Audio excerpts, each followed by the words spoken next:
পট পরিবর্তন হয়েছে, তবে এখনও যুব ও ক্রীড়া মন্ত্রণালয়ের মন্ত্রী প্রতিমন্ত্রীদের নামের তালিকায় বিদ্যমান নাজমুল হাসান পাপনের নাম। তিনি যেমন মন্ত্রী ছিলেন আগের সরকারের, তেমনি ছিলেন বাংলাদেশ ক্রিকেট বোর্ড সভাপতিও। তাই তো যুব ও ক্রীড়া মন্ত্রণালয়ের উপদেষ্টা হিসেবে দায়িত্ব নিয়ে প্রথম দিনই বিসিবি কর্মকর্তাদের সঙ্গে সভা করেন আসিফ মাহমুদ সজীব ভুইয়া। পাশাপাশি সেই সভার আরেকটি কারণ, এই ভেন্যু যাতে আইসিসি কোনো কারণ দেখিয়ে না সরায় সেই আর্জি জানাতেই উপদেষ্টার সাথে বিসিবি কর্মকর্তাদের সভা। অবশ্য উপদেষ্টা এই সভা নিয়ে কথা বললেও বিসিবি কর্মকর্তারা হয়তো ভয়েই এই বিষয়ে সংবাদ মাধ্যমের মুখোমুখি হননি। অথচ এই কর্মকর্তারাই আগে যে কোনো ইস্যুতে সরব থাকতেন মিডিয়াতে। বিসিবির সভাপতি অনুপস্থিত আছেন।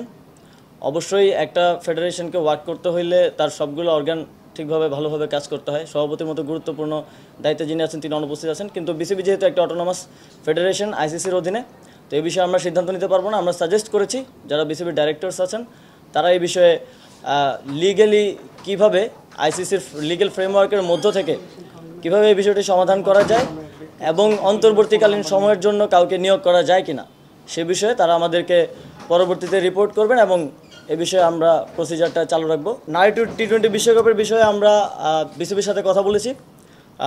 যেই ইস্যুগুলো হচ্ছে তার মধ্যে সবচেয়ে গুরুত্বপূর্ণ হচ্ছে সিকিউরিটি এনশিওর করা। সিকিউরিটি এনশিওর করার ব্যাপারে স্টেট লেভেল থেকে কিছু কাজ করার ব্যাপার আছে। জাতীয় ক্রীড়া পরিষদের এছাড়াও প্রথম দিন দায়িত্ব নিয়ে মন্ত্রণালয়ের কর্মকর্তা কর্মচারীদের সঙ্গেও পরিচিতি সভা করেন যুব ও ক্রীড়া উপদেষ্টা, যেখানে নেওয়া সিদ্ধান্তগুলো জানান তিনি।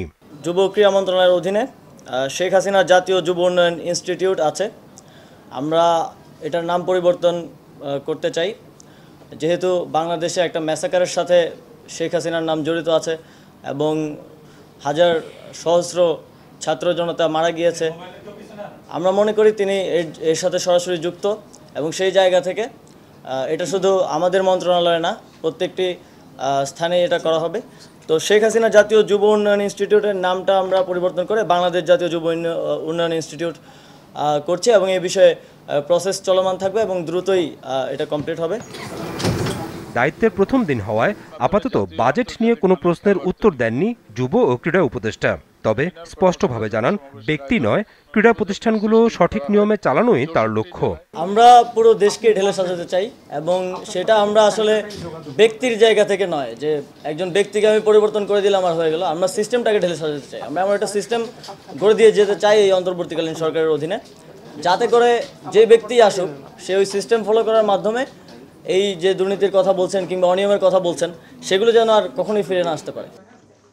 যুব ও ক্রীড়া মন্ত্রণালয়ে এর আগে শেষ উপদেষ্টা ছিলেন 2007 থেকে 2008 সাল পর্যন্ত তপন চৌধুরী। আসিফ মাহমুদ সজীব ভুইয়া মন্ত্রণালয়ের 7ম উপদেষ্টা।